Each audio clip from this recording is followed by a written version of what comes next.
baru Pak, saya ini baru anggota Komisi 4 dan memang saya lihat luar biasa kita. Kalau dari segi undang-undang kayaknya bagus saja waktu dibuat. Bulog, apa itu kemarin kita dari Medan, gudang Bulog yang begitu besar, satu butir, betul saya tidak ada. Mana itu penyerapan? Dana diberikan, duitnya beli impor, karena yang datang impor semua.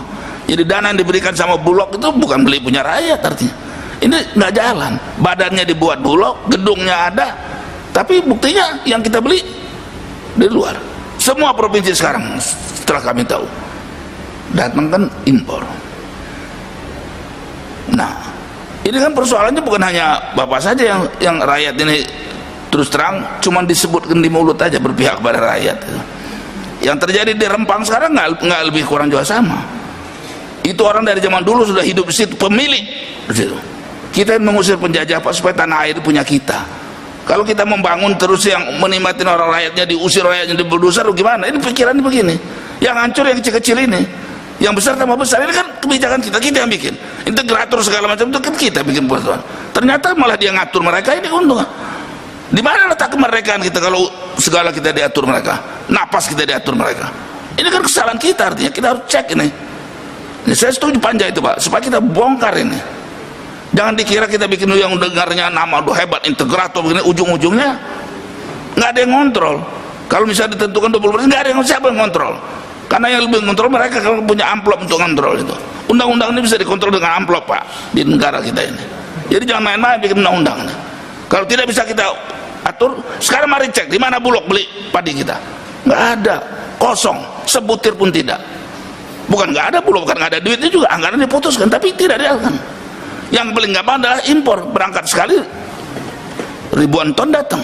Nah ini juga harus begitu. Jadi dalam nanti panja ini perlu diperhatikan Pak. Bapak-bapak ini yang punya semua keluhan, semua kesulitan yang tipu-tipu mereka ngatur apa sampai untung bisa. Saya kaget juga. Anda sudah hidup di negara ini, Anda punya negara, Anda berusaha di sini, kok ada orang yang datang karena punya modal untuk ngatur hidup kita? Di mana letaknya DPR kalau gitu? Ini betul, emang betul harus ada datang. Kalau Anda betul-betul rakyat, kami harus diuntungkan, harus kami yang dibela, begitu dong. Nah ini kan tidak, badannya ada, duitnya ada, tapi yang dibeli yang di luar. Ini saya saksi hidup nih. Ini satu butir pun tidak ada. Memang nggak ada padi di situ.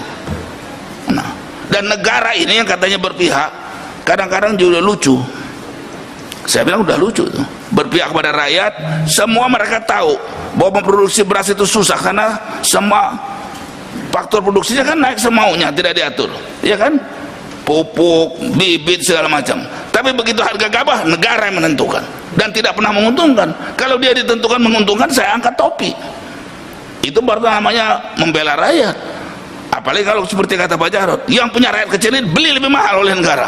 Iya, betul. Nah, baru jadi dia itu lebih bagus. Ini terus sampai ya, negara ini lebih senang ngasih duit langsung, semua mukanya naik.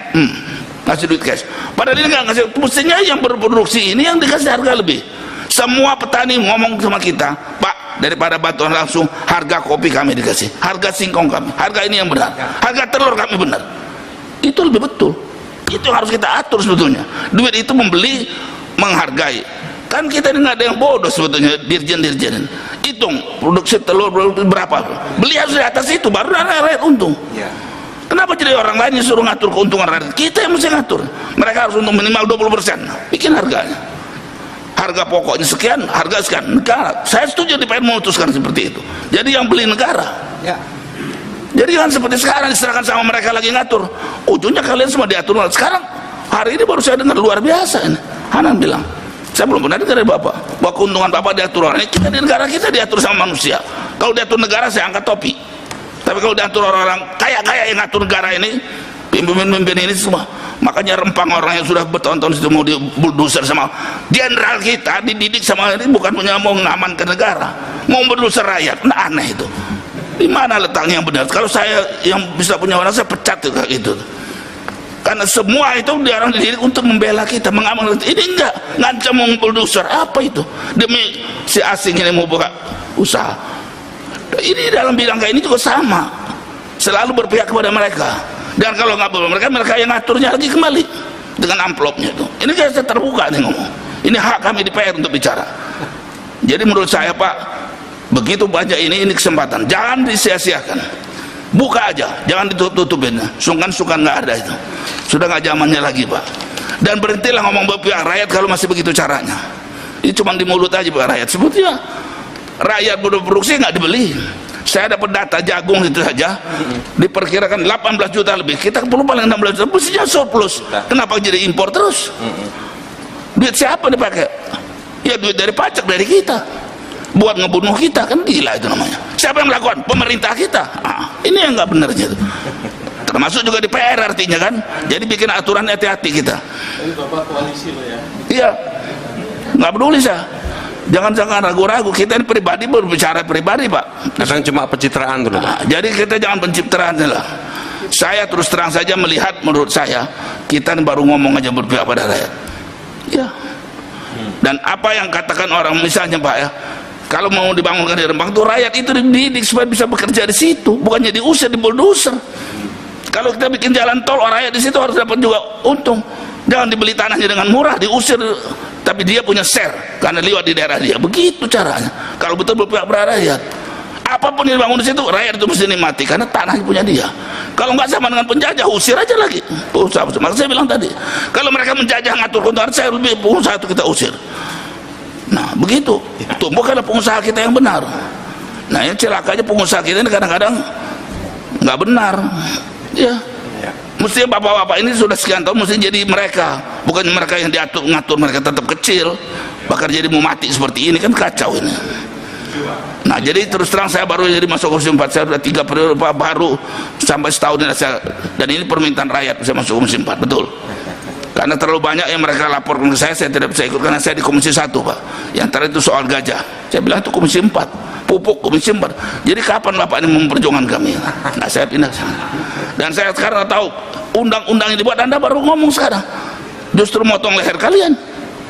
Makanya setuju kalau Pak Jarod ini, mereka itu harus kita piting, harus jangan dipeluk Pak Jarod, dipiting aja kalau perlu injak. Iya, lalu kita mau, ini negara kita nih, siapa coba yang ngomong muda? Nah jadi saya setuju Pak Jarod yang itu udah keras ngomong, cuman dia bilang dipeluk, ini orang Jawa sih. Nah jangan bilang lagi ndablak, saya nggak ngerti Pak. Jadi saya pikir dia senang, dia bebal, betul setuju. Jadi beberapa dirjen kalau bebal itu Pak, kita usul ganti. Nggak peduli dia mau koalisi nggak koalisi, mau kuali apa, nggak ada urusan, pecat. Kalau nggak berpihak rakyat, begitu dong. Bapak juga berhak begitu. Dirjen itu tidak berpihak kepada kami, menyusahkan kami. Nah kami dari DPR langsung kita harus sama-sama begitu. Kalau Bapak cuma ngudumel di belakang atau demo, betul saya setuju, nggak usah capek aja lah.